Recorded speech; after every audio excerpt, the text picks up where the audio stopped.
Saksakalyan gunarnavasya Vande Guru Sri Charanarvindam.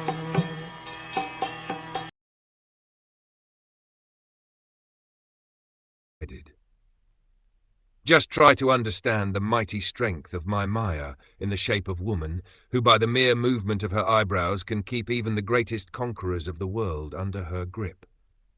There are many instances in the history of the world of a great conquerors being captivated by the charms of a Cleopatra.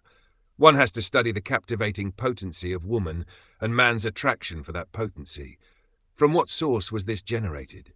According to Vedanta Sutra, we can understand that everything is generated from the Supreme Personality of Godhead.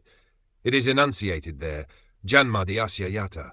This means that the Supreme Personality of Godhead, or the Supreme Person, Brahm, the Absolute Truth, is the source from whom everything emanates.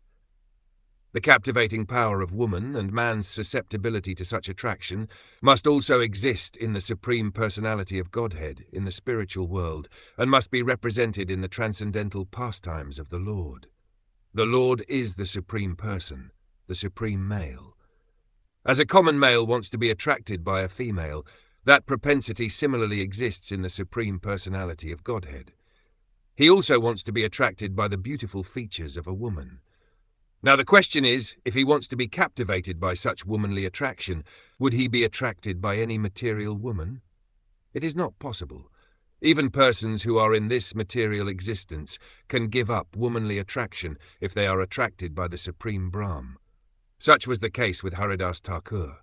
A beautiful prostitute tried to attract him in the dead of night, but since he was situated in devotional service, in transcendental love of Godhead, Haridas Thakur was not captivated. Rather, he turned the prostitute into a great devotee by his transcendental association. This material attraction, therefore, certainly cannot attract the Supreme Lord.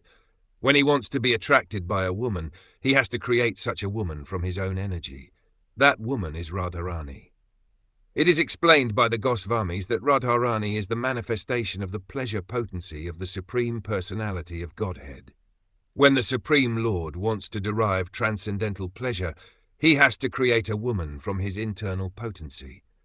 Thus, the tendency to be attracted by womanly beauty is natural because it exists in the spiritual world. In the material world, it is reflected pervertedly, and therefore there are so many inebrities. Instead of being attracted by material beauty, if one is accustomed to be attracted by the beauty of Radharani and Krishna, then the statement of Bhagavad Gita, Param Drishtva Nivate, holds true. When one is attracted by the transcendental beauty of Radha and Krishna, he is no longer attracted by material feminine beauty. That is the special significance of Radha-Krishna worship. That is testified to by Yamunacharya. He says, "Since I have become attracted by the beauty of Radha and Krishna, when there is attraction for a woman or a memory of sex life with a woman, I at once spit on it, and my face turns in disgust." When we are attracted by Madan Mohan and the beauty of Krishnan and his consorts, then the shackles of conditioned life, namely the beauty of a material woman, cannot attract us.